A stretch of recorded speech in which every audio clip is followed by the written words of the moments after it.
ለዘላለም እንጂ። እነሆ ሙሽራው ኢየሱስ እየመጣ ነው።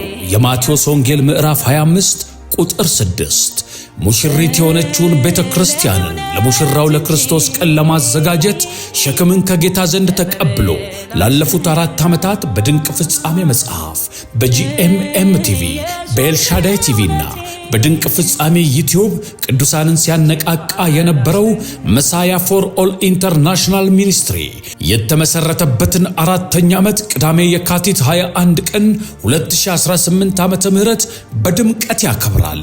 በዕለቱ ከጠዋቱ 3 ሰዓት እስከ 6 ሰዓት ተኩል ልዩ የአንድ ለአንድና የጎዳና ላይ የወንጌል ስርጭት ስልጠና ይሰጣል። ከሰዓት በኋላ ከ8 ሰዓት እስከ 11 ሰዓት በዝማሬ እየመጣ ያለው ሙሽራውን ኢየሱስን እናከብራለን። እንዲሁም የምጽአቱን ቀን ምስጢር በእግዚአብሔር ቃል እንፈትታለን። ዘማሪት ዘርፌ ከበደ፣ ዘማሪ ካሌብና ዘማሪት ሕፃን ዮሐናን በዝማሬ የሚያገለግሉ ሲሆን የጌታን ምጽአት የምትናፍቁ ቅዱሳን ሁላችሁ በዚህ ልዩ ፕሮግራም ላይ እንድትገኙ ተጋብዛችኋል። ፕሮግራሙ የሚካሄደው መገናኛ በሚገኘው የግሬት ኮሚሽን ሚኒስትሪ ህንፃ 3ኛ ፎቅ ላይ በሚገኘው አዳራሽ ሲሆን በጠዋቱ የስልጠና ክፍለ ጊዜ ለሰልጣኞች የምሳና የሻይ ጊዜ ስለተዘጋጀ ስልጠናውን መካፈል የምትፈልጉ ቅዱሳን በቀጣዩ ስልክ ቁጥር በመደወል አስቀድማችሁ እንድትመዘገቡ እናሳስባለን።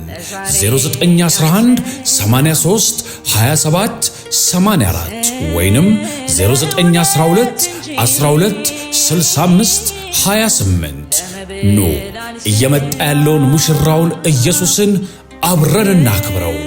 መሳያ ፎር ኦል ኢንተርናሽናል ሚኒስትሪ። ሰላም ጤና ይስጥልኝ። በመላ ዓለም ሆናችሁ የድንቅ ፍጻሜ ዝግጅቶችን በጀመም ቴሌቪዥን ቅዳሜ 12 ሰዓት ላይ እንዲሁም በድጋሚ ሰኞ ጠዋት 3 ሰዓት ላይ እንዲሁም በድንቅ ፍጻሜ ቲዩብ በመላው ዓለም ተከታተሉን ቤተሰቦቻችን የጌታ ጸጋና ሰላም ከሁላችሁ ጋር ይሁን። እንደምሰነበታችሁ ወንድማችሁ አገልጋይ ያሬድ ነኝ። የምጽአቱ ድምጽ ነው። በሕይወት ጠብቆ ያገናኘን የዘመናት ጌታ ቅዱስና ሕያው አምላክ እግዚአብሔር ስሙ ለዘላለም የተባረከ ይሁን። የዳግም ምጽአት ዕውቀት ወይም የዳግም ምጽአት ትምህርት 5 ነገሮችን እርጀንት ወይንም አስቸኳይ ያደርጋል። እነዚህ 5 ነገሮች እንግዲህ የመጀመሪያው ነገር ቅድስና ነው። ቅድስና በመንፈሳዊው ዓለም ላይ በር ነው፣ ቁልፍ ነው። ቅድስና holiness of life ማለት ነው። ነገር ግን ሁልጊዜም ቢሆን ክርስቲያኖች መቀደስ ቢገባቸውም በመጨረሻው ዘመን ግን ቅድስና ራሱ እንደ ስንፍና፣ ቅድስና ራሱ እንደ አለመረዳት ሆኖ በውጭ ባሉ በማያምኑ ሰዎች ዘንድ ብቻ ሳይሆን በአማኞች ወይም በቤተ ክርስቲያን ውስጥ የሚነገርበት ሁኔታ እየተፈጠረ ስላለ መቀደስ በጣም አደገኛ ስለሆነ ኃጢአት በቀላሉ በሰዎች ሕይወት ላይ የሚለመድ ኖርማል ነገር የሆነ ስለሚመጣ ቅድስና በከፍተኛ ደረጃ አደጋ ውስጥ ይወድቃል። ስለዚህ ቅድስናን የጌታ መምጣት አንገብጋቢ ያደርገዋል። ቀኑንም የሚያስቸክሉ እንደ ጴጥሮስ አባባል የቅድስና የሕይወት ስርዓት ነው። እንግዲህ ቅድስና የተገለጠ ወንጌል መሆን ነው። ሁለተኛው ደግሞ በጣም ፈጣንና ተናጣቂ የሆነ የወንጌል ስርጭት ነው። ስለዚህ ወንጌል ላይ ያለው ጭካኔ፣ ወንጌል ላይ ያለው ፍጥነት ልክ የመጀመሪያዋ ቤተክርስቲያን በነበራት ፍጥነት ወደ ዓለም በሙሉ የመድረሱ ጉዳይ የጌታ መምጣት ያፋጥነዋል። ለምን? የክርስቶስ መምጣት እንደ አንድ ቅድመ ሁኔታ የሚመለከተው የሚጠብቀው የአሕዛብን ሙላት መግባት ስለሆነ ማለት ነው። ስለዚህ ሚድኑ ነፍሳት በፍጥነት ወደ እግዚአብሔር ቤት ከገቡ ጴጥሮስ እንዳለው ብዙዎች ወደ ንስሐ እንዲደርሱ ወዶ ስለ እኛ ወንጌል እናደርስ ዘንድ ይታገሳል የሚለውና ይሄም በጣም ቁልፍና አስፈላጊ ነገር ነው። የወንጌል መስፋፋት፣ የወንጌል ስርጭት በከፍተኛ ደረጃ መሄድ አለበት። በሶስተኛ ደረጃ በጣም አንገብጋቢ የሚሆነው የህብረት ወይም የዩኒቲ መንፈስ ነው። ህብረት ተመቷል፣ በጣም ከዚህም በላይ ይመታል። እርስ በርስ ሆድና ጀርባ የሚኮን እንግዲህ ስለ ዓለም አይደለም ማወራው፣ ስለ ቅዱሳን ነው ማወራው፣ ስለ ቤተክርስቲያን ነው ማወራው። መተባበር፣ አንድ መሆን አለመቻል፣ በጣም ርቀቱን ልዩነቱን እያሰፉ የመሄድ ለመስማማት አንድ ለመሆን ከመጣር ይልቅ ልዩነትን እያሰፉ እያጎሉ የመሄድ ነገር በጣም እየጨመረ መጥቷል። ከዚህ የተነሳ ቤተክርስቲያን አንድ ሆና ትውልድ እንዳትናጠቅ አገር እንዳታስመልጥ በከፍተኛ ደረጃ አንድነት አደጋ ውስጥ አጣብቂኝ ውስጥ ይወድቃል። ስለዚህ መጽሐፉ ግን የሚለው እርስ በርሳችን እንተያይ፣ ይልቁንም ቀኑ ሲቀርብ እያያችሁ ይህንን መተያየት መተናነጽ አብልጣችሁ አድርጉ ነው የሚለውና ይሄም የአንድነት ጉዳይ በጣም አንገብጋቢ ይሆናል ማለት ነው። አራተኛው ሪቫይቫል ነው። እንግዲህ ሪቫይቫል የጌታ ኢየሱስ ክርስቶስን ዳግም ምጽአት በመለኮታዊ ጣልቃ ገብነት የሚያፈጥን የእግዚአብሔር የራሱ አሰራር ነው። ነገር ግን ሪቫይቫል የሰዎች ናፍቆትና ዝግጅት ይፈልጋል። ስለዚህ ሪቫይቫል ሰዎች በሺህ ዓመት የሰሩትን እግዚአብሔር በሰዓታት ወይም በቀናት ሲሰራው ማለት ነው። ስለዚህ እግዚአብሔር በኖህ ዘመን መርከብ ከፍቶ በየጉራንጉር ውስጥ ያሉትን እንስሳት ሌሎችንም ጥቃቅን ፍጥረታት ሳይቀር አሰልፎ እንዳስገባ ሁሉ በዛው መንፈስና በዛው አይነት ሪቫይቫል የእግዚአብሔር እጅ ልቅምቅም አርጋ ወደ መንግስቱ ሁሉን ስታስገባ ማለት ነው። ስለዚህ ሪቫይቫል ዝግጅትን የልብ ስፋትና በከፍተኛ ደረጃ መሰጠት የሚጠይቅ ነገር ነው። ሪቫይቫልን በከፍተኛ ደረጃ እናፍቃለን፣ ለሪቫይቫል እንሰራለን። አራተኛው እንግዲህ እነዚህን ነገሮች ጊዜውን እየተሽቀዳደምን እየተናጠቅን በምናደርግበት ጊዜ የዓለም የመጨረሻው መከራ በቤተክርስቲያን ላይ ይሆናል፣ ወይንም ጦር ይሰበቃል ማለት ነው። እንግዲህ አውሬው ሉጣ ልገለጥ ያለ ባለበት በዚህ ዘመን ላይ ያሉ አማኞች ስደትን ሸሽተው መከራን ሸሽተው አይቻልም። በእርግጥ መስቀል አልባ ቤተክርስቲያን እየመጣች ነው ያለችው። ድሎትና ቅንጦትን ምቾትና ባለጠግነትን የምትሰብከው የሎዶቅያ ቤተክርስቲያን መስቀል ምኗ ነው? እንኳን መስቀሉን መከራውን ኢየሱስ ራሱ አስወጥታ በር ቆልፋበታለች። በደጅ ቆሙ ሲያንኳኳ የሚከፍትለት የለም። ማንም ድምፄን ሰምቶ በሩ የሚከፍትልኝ ያለው ጌታ። ስለዚህ ሎዶቅያዊነት መንፈስ ነው። ሎዶቅያዊነት ይህን ዓለም መውደድ ነው። ቅምጥልነትን፣ ምቾትን፣ ተድላና ደስታን መውደድ ነው። ስለዚህ መስቀል እዚህ ውስጥ ምን ዋጋ አለው? ቤተክርስቲያን መስቀል የጣለች እየሆነች ነው። የፔንቴኮስታል ቤተክርስቲያን ወይም ደግሞ ጴንጤቆስጣዊቷ ቤተክርስቲያን መስቀል አልባ አይደለችም። የመንፈስ ቅዱስን ጸጋ ብቻ መታራግብ አይደለችም። የመስቀሉ ምስጢር ነው የትንሣኤው ምስጢር ማለት ያልሞተ ስለማይነሳ። ስለዚህ በፔንቴኮስታልስ ወይንም በኢቫንጀሊካልስ በወንጌል አማኞች ዘንድ መስቀል ወይንም የክርስቶስ ክሮስ የክርስቶስ መከራ እሱ ሁል ጊዜ በአይናችን ላይ የተሳለ ነው። እሱ ነው በዚህ ዓለም ያለው መከራ እንድንጋፈጠውና እንደ ኢምንት ቆጥረን እንድናልፈው የሚያደርገን ያ ጌታ ስለኔ የተቀበለው ጥልቅ መከራ ነው ማለት ነው። እዚህ ኢየሱስ ክርስቶስ በአይናችሁ ፊት እንደተሰቀለ ሆኖ ተስሎ ነበር አለ ጳውሎስ የገላትያ አማኞችን። ለዚህ እውነት እንዳትታዘዙ አዚም ያደረገባችሁ ማን ነው ይላል። አዚም ይመጣል ማለት ነው። መስቀል የሚጋርድ ከመስቀል የሚለይ ትንሣኤ ብቻ የሚያቀነቅን ትንሣኤ ብቻ የሚያወራ ኃይል ብቻ የሚያወራ ሞቱን የረሳ ሞቱን የዘነጋ ትውልድ ይመጣል። ይሄም መከራ አይፈልግም። በቃ ትንሣኤን እያወራ መጣስ መጠርመስ ብቻ የህይወቱ ስርዓት ይሆንለት ማለት ነው። ስለ ክርስቶስ ስም መከራ ለመቀበል ያልተዘጋጀ በዚህ ዓለም ያለው ኑሮን የሚያደላድል እግዚአብሔር ኑሮውን እንዲያደላድልለት የሚፈልገው እግዚአብሔር መንገዱን አልጋ ባልጋ እንዲያደርግለት እግዚአብሔርን የተጣበቀ ነጋዴ ትውልድ እግዚአብሔር ቤት ይገባል። ስለዚህ አሁን እንደምናየው በፍጹም መስቀል እየተሰበከ አይደለም። ክሮስ እንግዲህ ልክ የዳግም ምጽአትን ያህል የክርስቶስ የመስቀል ምስጢር ተረስቷል። ኦሪጂናችን እሱ ነው። መገኛችን እሱ ነው። ጥንታችን እሱ ነው። የተገኘነው ደም ውስጥ ነው፣ ፍቅር ውስጥ ነው። የፍቅሩ ጥግ ደግሞ አብ አንድ ልጁን ልክ አብርሃም ይስሐቅን ለመስዋዕት አጋድሞ ሊያርደው እንደነበረ ሳይሆን እንዳረደው ያየነው ፍቅሩን ያሳየን መስቀል ላይ ነው። እዚህ ፍቅር አልባ ራስ ወዳድነት፣ ስግብግብነት፣ ቅምጥልነት የሞላባት ቤተክርስቲያን መከራ ሲመጣ ፍርክርኳ በትንትኗ ነው የሚወጣው። መሰረቷ መስቀል ነው። የኢየሱስ ደም ነው የቤተክርስቲያን መሰረት ማለት ነው። ስለዚህ እነዚህ 5 ነገሮችን ዳግም ምጽአት እርጀንት ያደርጋል። ኢንዲቪጁዋሊ ፐርሰናሊ በግልም ይሁን እንደ ቤተክርስቲያን ወይም እንደ ዓለም አቀፋዊቱ የክርስቶስ አካል እነዚህ ነገሮች በዚህ ዘመን ከመቼው በላይ እርጀንት ናቸው፣ አንገብጋቢ ናቸው ማለት ነው። እነዚህን ሜዲቴት ማድረግ አለብን። we have to experience እነዚህ ነገሮች መለማመድ ያስፈልገናል። እንግዲህ ባለፈው ሳምንት የዝለት ህይወት ሚለውና ሳይቻችኋለሁ። ዛሬ ወደሚቀጥለው ክፍል እመጣለሁኝ።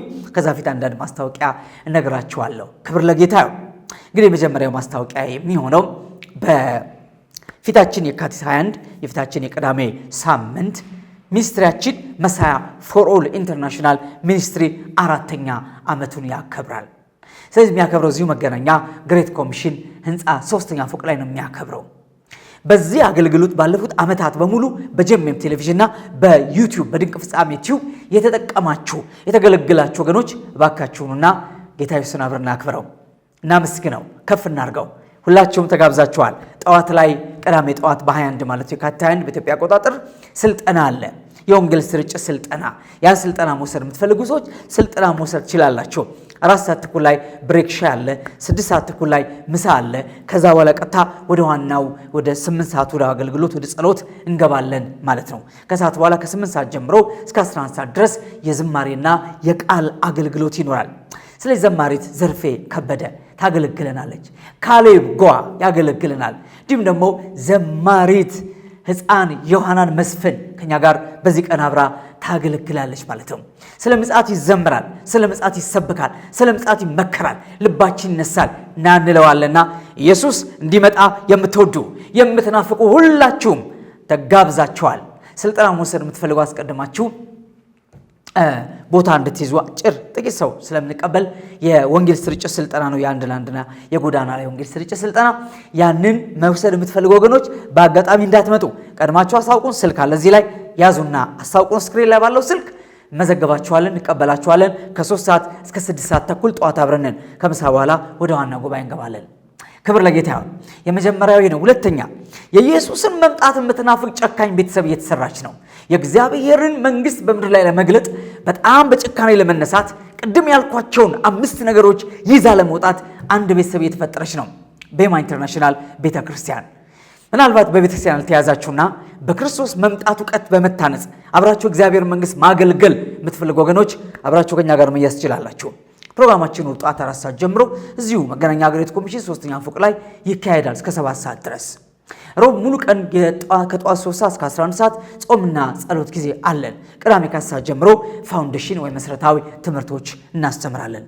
እዚህ እንግዲህ መሳያ ፎር ኦል ኢንተርናሽናል ሚኒስትሪ ቤማ ኢንተርናሽናልን ወልዳለችና በዚህ አገልግሎት ከኛ ጋር እግዚአብሔር መንግስት ማገልገል በቤተሰብነት አብራችሁ መቀጠል የምትፈልጉ ወገኖች መታችሁ ጆይን እንድታደርጉን በጌታ ፍቅር ጋብዛለሁ። ሁለተኛው ማሳሰቢያ ነው። ሶስተኛው ሮብ ያለን ጾም ጸሎት ተካፈሉ ነው። አራተኛው ደግሞ ጌታ ቢረዳን አርብ ከ6 ሰዓት እስከ 6 ሰዓት ከ50 ለ50 ደቂቃ የሰራተኞች ጉባኤ እዚሁ ግሬት ኮሚሽን 3ኛ ፎቅ ላይ ተጀምሯል። እዚህ በዚህ መገናኛ አካባቢ ቦሌ 22 አካባቢ በቅርብ ያላችሁና በእግዚአብሔር ቃል አሁንም መሰራት የምትፈልጉ መነቃቃት የምትፈልጉ ወገኖች ለ50 ደቂቃ 20 ደቂቃ ጸሎት 30 ደቂቃ የእግዚአብሔር ቃል አገልግሎት አለን። ኑና አብረን ሰማይን እንካፈላለን፣ ጸጋ እንካፈላለን። እንግዲህ ድንቅ ፍጻሜ መጽሐፍ በየመጽሐፍ መደብሩ አለ ብያችኋለሁ። በቅርቡ ደግሞ ከኢትዮጵያ ውጭ ያላችሁ ወገኖች አማዞን ላይ ያለው ነገር እያለቀ ስለሆነ እሱንም አበስራችኋለሁ ማለት ነው። እነዚህ ማስታወቂያዎች እንጠቀሙባቸው በጌታ ፍቅር አሳስባለሁ። ተባረኩ። እንግዲህ ወደ ዛሬው ትምህርት ስመለስ ባለፈው መንፈሳዊ ዝለት የሚገለጥበት አንድ መገለጫ ቢኖር ጸሎት ላይ ያለው ዝለት ነው።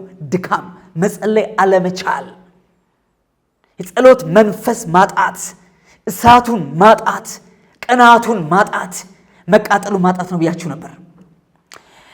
እንግዲህ መንፈሳዊ ዝለት ይላ መገለጫ አለው። ዛሬ እሱን የምናየው እሱም ደግሞ የዛሬው መንፈሳዊ ዝለት መገለጫው እግዚአብሔርን ቃል ማቃለል ነው። ስለዚህ መንፈሳዊ ዝለት የሚያጋጥማቸው ወገኖቻችን መንፈሳዊ ዝለታቸው በእግዚአብሔር ቃል ላይ ያላቸውን አቅምና ብርታት፣ ጉልበት በመሸርሸር ነው የሚጀምረው። እዚህ ለእግዚአብሔር ቃል የነበራቸው አፒታይት ይዘጋል። ለእግዚአብሔር ቃል የነበራቸው ናፍቆትና ራብ ይቆማል። በሚያሳዝን ሁኔታ የእግዚአብሔርን ቃል ወደ መናቅና ወደ ማቃለል ይመጣሉ። ይህ በጣም በጣም አደገኛ ነገር ነው። በቀጥታ ከቃሉ ባለቤት ጋር መጋጨት፣ መላተም ማለት ነው። ክርስቲያኖች በእግዚአብሔር መንግስት ውስጥ ማሸነፍ የምንፈልግ ከሆነ ወደድንም ጠላንም ለዚህ ቃል ክብር መስጠት አለብን። ይሄ ቃል በመጽሐፍ በፊደል ተቀርጾ እኛ እጅ ላይ አለ። እንደ ሕያው ቃል ግን በዘላለም አምላክ ውስጥ አለ። ስለዚህ እግዚአብሔርን ቃል ሕያውነት ማመንና መቀበል ያስፈልጋል። ምናልባት ይሄ መጽሐፍ በእጃችን ላይ ባይኖር ኖሮ፣ ይሄ ቃል በእጃችን ላይ ባይኖር ኖሮ ክርስትና አይደለም የብሉይ ኪዳኑ ስርዓት ወይም እምነቱ እንኳን አይኖርም ነበረ። ስለዚህ መንፈስ ቅዱስ ባለፉት 2000 ዓመታት ከነ ኔሮን ቄሳር ዘመን ጀምሮ መጽሐፉን ከሚበሉ ከሚያቃጥሉ፣ ባህር ሰብስበው ከሚጥሉ፣ በመጽሐፉ ላይ ከሚሳለቁ፣ ከሚሸቃቅጡ ከብዙ ክፉዎችና አመፀኞች ተናጥቆ ይሄን መጽሐፍ እጃችን ላይ አስቀምጦታል። ስለዚህ ለዚህ ቃል ክብር የማይሰጥ አገልጋይ ወይም አገልግሎት ወይም ህብረታችሁ መቼም ሊሆን አይችልም። ስለዚህ ከዚህ ቃል ተነስተን ነው አገልግሎትን፣ ጥሪን፣ ጸጋን፣ ቅባትን፣ መንፈሳዊ ልምምድን፣ ህይወትን፣ አመለካከትን፣ አሳሰብን፣ ኑሮውን፣ ዘመኑን፣ ሰማዩን የምንዋጀው በዚህ ቃል መሰረት ነው። ስለዚህ እግዚአብሔር ወሳኝ የሆኑ ዲቫይን ፕሪንሲፕሎችን፣ መለኮታዊ የማይለወጡ እቅድና ፕሮግራሞች ተቀምጠዋል። ለክርስቲያን ጋይድላይን ነው፣ ይሄ ኮንስቲቱሽን ነው፣ ይሄ የእግዚአብሔር መንግስት ህገ መንግስት ነው፣ ይሄ የእግዚአብሔር መንግስት መመሪያ ነው። ይሄ ወገኖቼ እንደ ክርስቲያን ለእግዚአብሔር ቃል ክብር ከመስጠት በቃሉ ከመንቀጥቀጥ ነው የምንጀምረው። ቃሉ ባለቤቱን ነው የሚወክለው። ቃሉ ተናጋሪውን ነው የሚወክለው። ያሸነፉ የእግዚአብሔር ሰዎች ለእግዚአብሔር ቃል ክብር የሰጡ ናቸው። ድል የነሱ የእግዚአብሔር ባሪያዎች ለእግዚአብሔር ቃል ክብር የሰጡ ናቸው። ስለዚህ እኛ በቃል የተወለድንን ዳግም መወለድ በእግዚአብሔር ቃል ነው። ዮሐንስ 3:5 ላይ ጌታ ኢየሱስ ዳግመኛ ካልተወለዳችሁ ወደ እግዚአብሔር መንግስት ልትገቡ አትችሉም ሲል ግራ የተጋባው ኒቆዲሞስ ሰው ከሸመገለ በኋላ ወደ እናቱ ማፀን ገብቶ ዳግመኛ ይወለድ ዘንድ እንዴት ይቻለዋል ባለ ጊዜ ከውሃና ከመንፈስ ብሎታል። ውሃው ምንድነው? የሚያጥበን፣ የሚያነጻን፣ ለመንግስቱ የሚያዘጋጀን፣ መሰረታችን የሚቀይረው ቃሉ ነው። ቃሉ ያለ እግዚአብሔር ቃል መታጠብና መንጻት አይቻልም። የእግዚአብሔር ቃል እንደ አጣቢ ሳሙና ያጥባል ወገኖቼ፣ ያጥባል። እብቅን እልም አድርጎ ይዞ እንደሚሄድ ብርቱ ነፋስ ሰውነታችን ላይ ነፍሳችን ላይ የሞላውን እብቅ እንደ ብርቱ አውሎ ነፋስ ጠርጎ የሚሄድ ብርቱ ተንቀሳቃሽ አውራቂስ ነው። እግዚአብሔር ቃል የሚንቀሳቀስ ነው። በደም ውስጥ ይሄዳል፣ በጅማት ውስጥ ይመላለሳል፣ በነፍስና በመንፈስ መካከል ይለያል። የሚሄድ ነው እግዚአብሔር ቃል ወገኖቼ። ለእግዚአብሔር ቃል ክብር የማይሰጥ አገልጋይም አገልግሎትም ህብረትም ቤተክርስቲያንም ዋጋ የላቸውም፣ ወድቀዋል፣ ተሸንፈዋል። ስለዚህ እኛ የተወለድነው በእግዚአብሔር ቃል ነው። መገኛችን ቃሉ ነው። ማንም ሰው የእግዚአብሔርን እውነት እግዚአብሔር በክርስቶስ የገለጠውን እውነት ሰምቶ ዳግመኛ ሊወለድ ብቻ ይችላል። መንፈስ ቅዱስ እኛን የሚወልደን በእውነት ውስጥ ነው፣ በቃሉ ውስጥ ነው። በቃሉ እውነት ማለት ነው። የቃልህ መጀመሪያ እውነት እንደሚሉ ቃሉ እውነት ነው ወገኖቼ። ስለዚህ በቃል የተወለድን ስለሆነን የኛ መገኛ ስሪታችን፣ አዲሱ ማንነታችን በቃል የተቀመመ ነው። በቃል ሙቭ የሚያደርግ ነው። በቃል የሚኖር ነው። ቃል የሚበላ ነው። ቃል የሚጠጣ ነው። ስለዚህ በቃል ያድጋል ማለት ነው። በቃል የተወለደ በቃል ያድጋል። አንደኛ ጴጥሮስ 2:3 ላይ አሁን እንደተወለዱ ሕፃናት የቃል ወተት ተመኙ ይላል ጴጥሮስ። ለምን? እንድታድጉ ነው የሚለው። እንድታድጉ በመንፈስ እንድታድጉ እንድጠነክሩ አሁን እንደተወለዱ ሕፃናት ተንኮል የሌለበትን የቃሉን ወተት ተመኙ። እንግዲህ ቃል ወተት ለሚያድጉ ነው፣ ገና አዳዲስ ለተወለዱ ሕፃናት ነው። ከዛ ደግሞ ወደ አጥንት የሚባል ደረጃ አለ። የቃል ወተት አለ፣ ለአዳዲስ አማኞች የሚነገራቸው ትምህርት አለ፣ ቀላል ትምህርት አለ። ከዛ በኋላ ግን እዛ ወተት ላይ ከቀሩ አለቀላቸው። ወደ አጥንት ማለፍ አለባቸው። ወደ በረታው ትምህርት ማለፍ አለባቸው። ወደ ዕብራውያን 7 ጀምሮ ወደ ክርስቶስ የሊቀ ክህነት የሊቀ ካህንነት አገልግሎት ማለፍ አለባቸው። ምን ማለት ነው? ኢየሱስ እንደ ሊቀ ካህን እነሱን ሊያገለግላቸው እንደ ሊቀ ካህን ከሱ ጋር ሪሌት ሊያደርጉ ይገባል። ከሱ ጋር how to relate with Jesus ከሱ ጋር ስላለው መንፈሳዊ ህብረትና አንድነት ማወቅ አለባቸው። እንደ አካል ከቤተክርስቲያን ጋር ያለውን አንድነትና ህብረት ማወቅ አለባቸው። እሱ አጥንት ነው ወገኖቼ፣ አጥንት ነው እሱ። ስለዚህ በቃል የተወለደ በቃል ያደርጋል። ጌታ ኢየሱስ ይህን ድንጋይ ዳቦ አድርግና ብላ ተብሎ ከሰይጣን ለቀረበለት ፈተና ሰው በእንጀራ ብቻ አይኖርም ከእግዚአብሔር በሚወጣው ቃል ጭምር ነው ብሎ ሲል ምን ማለቱ ነው? ሰው በመንፈስ ዳግም ከተወለደ ዳግም የተወለደው በቃሉ አማካኝነት ነው። በቃሉ አማካኝነት ከተወለደ የሚኖረው በእንጀራ ብቻ ሳይሆን በቃል ጭምር ነው። ለምን? የቃል ማንነት ስላለው ማለት ነው። እና በቃል የተወለደ በቃል ነው የሚያርገው። ሰው ወደ ቃሉ ዕውቀት ማድረግ አለበት። ወደ ቃሉ ሙላትና ወደ መረዳት ባለጠግነት መምጣት አለበት ማለት ነው። ሰው እንግዲህ ይህን የእግዚአብሔር ቃል ክብር ማቃለል አደጋ የሚሆነው ይህን የእግዚአብሔር ቃል ኃይልና ስልጣን ማቃለል ነው አደጋ የሚሆነው ከጭቃችን የተነሳንበትን ቃል ከሞት ያመለጥንበትን ቃል መናቅና ማቃለል ስንጀምር መሸቃቀጥ ስንጀምር አደጋ ውስጥ እንገባለን ማለት ነው። አደገኛ ነገር ውስጥ እንገባለን።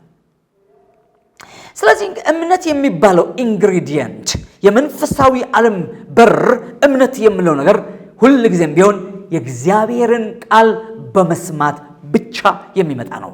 ሰው ከወላጆቹ ከወረሰ የሚወርሰው ሃይማኖትን ነው የሚወርሰው። ሃይማኖትን ነው የሚያደርጉትን እያየ ያደርጋል፣ የሚሰሩትን እያየ ይሰራል፣ አለቀ። እምነት የሚባለው ነገር ግን በማየት አይጀምርም፣ በመስማት ነው የሚጀምረው። በማየት ከጀመርን ልማድ ነው፣ ባህል ነው፣ ሃይማኖት ነው። ሁላችን ሲደረግ ያየነውን ያደረግን ያደግነው that's called religion። ሃይማኖት ምንለው እሱን ነው። እምነት ግን እምነት ከመስማት ነው፣ መስማትም በእግዚአብሔር ቃል ነው ተብሏል። እዚህ እግዚአብሔር ቃል ብቻ ሰውን ወደ እምነት ያመጣዋል። የእግዚአብሔር ቃል ብቻ ሰውን መንፈሳዊ ዓለምን ወደ መረዳት ያመጣዋል። እዚህ መጀመሪያ የሚሰራው በቃሉ የሚሰራው የመዳን እምነት ነው። ቀጥሎ ደግሞ የመንፈስ ፍሬው ነው ታላቅ እምነት እንደገና በቃል በኩል ይሰራል። ጨረሻ ላይ ሰማይ የምንገባበት መንፈሳዊ ዓለምን የምንረዳበት መንፈሳዊ ዓለምን በቁሳዊ ዓለም የምንገልጥበት ታላቅና የከበረ እምነት ወይም የሚሰራ እምነት ድንቅና ተአምራት የሚያደርገው እምነት በቃል በኩል ነው የሚመጣው። መንፈሳዊ ዓለምን ከቃል ውጭ እንዳታስቡት። ምክንያቱም ይሄ ዓለም በሙሉ በቃል የመጣ ነው። ዕብራውያን 11:1 ላይ የሚታዩት በሙሉ ከማይታዩት መጡ ብሎ ዓለሞች በእግዚአብሔር ቃል ተዘጋጁ ነው የሚለው። ይሄ ዓለም በሙሉ በእግዚአብሔር ቃል ከተዘጋጀ የሚታዘዘው ለቃሉ ነው ማለት ነው። ሰው በእምነት ወደዚህ ከፍታ ሲመጣ ሰው ምድርንም ሰማይንም ሊያዛቸው ይችላል ማለት ነው። በቃ ኤልያስ ሲያዝ እንደነበረው ኤልያስ ሲናገር ይታዘዝለት ነበረ። ኤልያስ የራሱን ቃል አልነበረም፣ የእግዚአብሔርን ቃል ነበር የሚያወጣው። ኤልሳ የእግዚአብሔርን ቃል ነበር የሚያወጣው። እነዚህ ሰዎች በመንፈስ የተሞሉ በመንፈስ የሚመላለሱ ብርቶችና ኃያላን ስለነበሩ የሚናገሩት የራሳቸው ቃል የላቸውም። ለምን? ከነሱ ፍላጎት ተነስተው ከልባቸው አምሮ ተነስተው ምንም ነገር ሊናገሩ አይችሉም። የላቸውም፣ ዲዛየር የላቸውም። የሚፈልጉት የሰማይን ስርዓት ነው። that's why እግዚአብሔር በእነሱ ይናገራል፣ ሰማይ ይገዛል፣ ምድር ይገዛል። ኤልሳ እውር ይሁን ሲል እውር ይሆናል፣ ይከፈት ሲል ይከፈታል፣ ይዘጋ ሲል ሰማይ ይዘጋል፣ ዝናብ ይስጥ ሲል ሰማይ ዝናብን ይሰጣል። እንደዚህ ቃላቸው የሰራው ሁሉ በቃል ስለተሰራ ነው። በቃል ማይንቀሳቀስ የለም ወገኖች። እግዚአብሔር ቃል ሕያው ነው፣ የሚሰራ በሁለቱም አፍ በሁለቱም ወገን ከተሳለ ሰይፍ ሁሉ ይልቅ የተሳለ ነው። መንፈስና ነፍስም ይለያል። መንፈስ የሚባለው ፓርት ለብቻ፣ ነፍስ የሚባለው ፓርት ለብቻ ሆኖ ለመንፈስ መዳንን ለነፍስ መታደስን መሰራትን የሚሰጠው እግዚአብሔር ቃል ነው። ይህም ብቻ አይደለም፣ በመንፈስና በነፍስ ብቻ አይደለም፣ በስጋችን ላይ ጅማትና ቅልጥምን እስኪለይ ድረስ የሚወጋ ያው ቃል በእጃችን ላይ አለ። ሕያው ግን የሚሆነው ላመኑት ነው። ለሚሸቃቅጡት አይደለም፣ ለሚሸነግሉት አይደለም፣ ለሚነግዱበት አይደለም። ሕያው የሚሆነው ለሚኖሩበት ነው፣ ለሚንቀጠቀጡለት ነው። ኢሳይያስ 66 ላይ ምን አይነት ቤት ሰሩልኛላችሁ? ሰማይ ዙፋኔ ነው፣ ምድር የእግሬ መረገጫ ናት። ነገር ግን እኔ እግዚአብሔር ወደዚህ ወደ የዋህ ወደ ትሑት መንፈስ ወደ ተሰበረ ለቃሌ በቃሌ ወደሚንቀጠቀጥ ሰው እመለከታለሁ።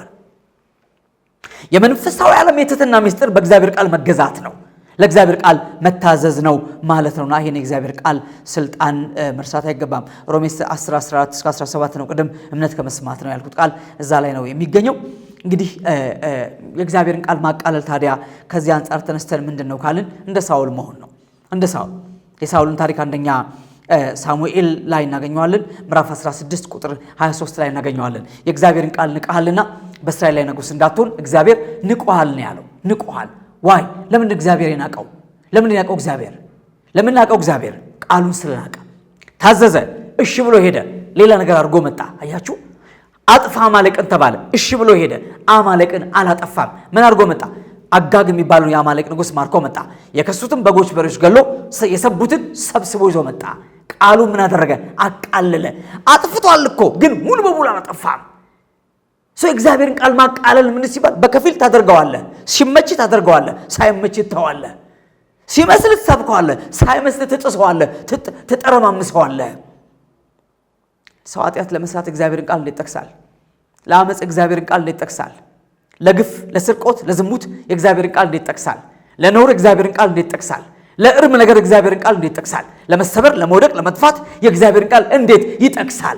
እንዲህም ተብሏል እኮ እያለ ቃል እየጠቀሰ የሚያሰናክል አገልጋይ ተገልጋይ ወገኖቼ፣ እግዚአብሔርን ቃል ማቃለል የመንፈሳዊ ዝለት ውድቀት ማሳያ ነው።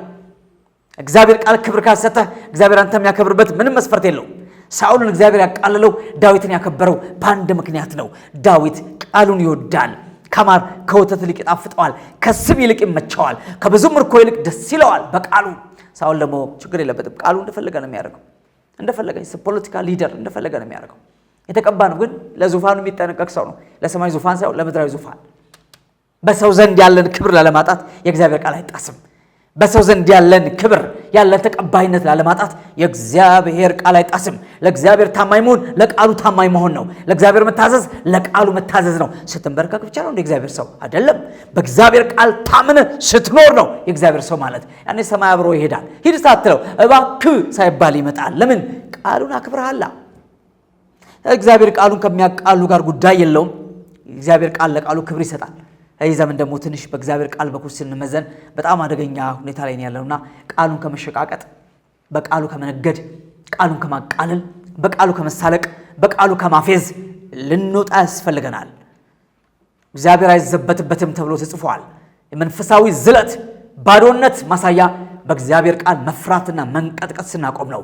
እያንዳንዷ ቃል ትናገርሻለች፣ ዓይን አላት ታይሻለች፣ አንደበት አላት ያወራሃል። ያለ እያንዳንዱ ኤቭሪ ወርድ አሁን ከጌታ አፍ እንደሚወጣ ፍሬሽ ወርድ ነው። እያንዳንዱን ቃል በጥንቃቄ መያዝ ማስተዋል የሚገባው እግዚአብሔር በዚህ ቃል ተናገረኝ በእያንዳንዷ ሲንግል ወርድ እግዚአብሔር እንዲናገር አምነን መቆም ያለበት። ሪስፔክት the word of God.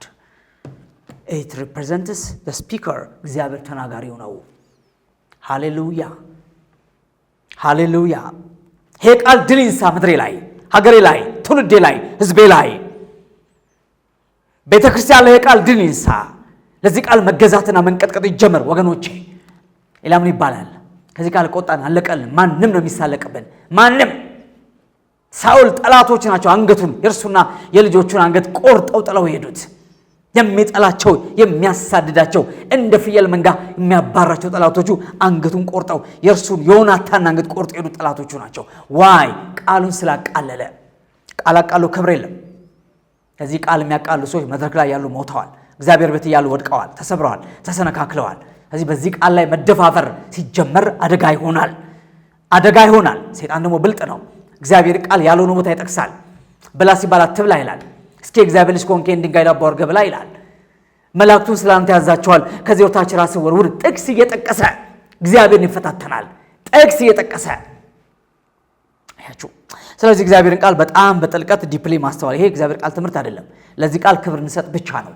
የመንፈሳዊ ዝለት አንዱ ማሳያ ሰው ከእግዚአብሔር ቃል ሲሸሽ፣ ማንበብ ሲያቅተው፣ መረዳት ሲያቅተው፣ ቃሉ ላይ ሲያዛጋ፣ ሲያፋሽክ፣ የእግዚአብሔርን ቃል ማስተዋል ሲያቅተው፣ መስማት መታገስ ሲያቅተው፣ ዝማሬ ብቻ ቃል መስማት የማይወድ ትውልድ፣ ትምህርት የማይታገስ ትውልድ እንዴት ይሆናል?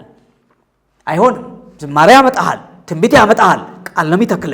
ፍሬያማ የሚያደርግህ እግዚአብሔር ቃል ነው። ቃልን ሰምቶ የሚያደርገው ቤቱን ባለት ላይ ሰራ ልባም ሰውን ይመስላል። ነፋስ ነፈሰ፣ ጎርፍ ጎረፈ፣ ያን ቤት መታው፣ አልወደቀም። ዋይ? አለት ላይ ተመስርቷል። ሌላው ደግሞ ይወድቃል፣ አወዳደቁም ታላቅ ይሆናል። እዚህ ወገኖቼ ይሄ ነው። ክብር ለዘላለም አምላክ ይሁን። ኢየሱስ ክርስቶስ ለዘላለም ጌታ ነው። ጌታን እጅግ አድርገን እናመሰግነዋለን። ተባረኩ። የካቲት 21 ያለውን 4ኛ ዓመት ሚኒስትሪያችንን ፕሮግራም ሁላችሁም ተጋብዛችሁ በድጋሚ ያሳስባችኋለሁ። ለሚያስፈልገው ጥያቄ፣ ሐሳብ፣ አስተያየት ደውሉልን። ሰብስክራይብ አድርጉ ዩቲዩባችንን። ጸጋና ሰላም ከሁላችሁ ጋር ይሁን። ኢየሱስ ክርስቶስ ይመጣል። ማራናታ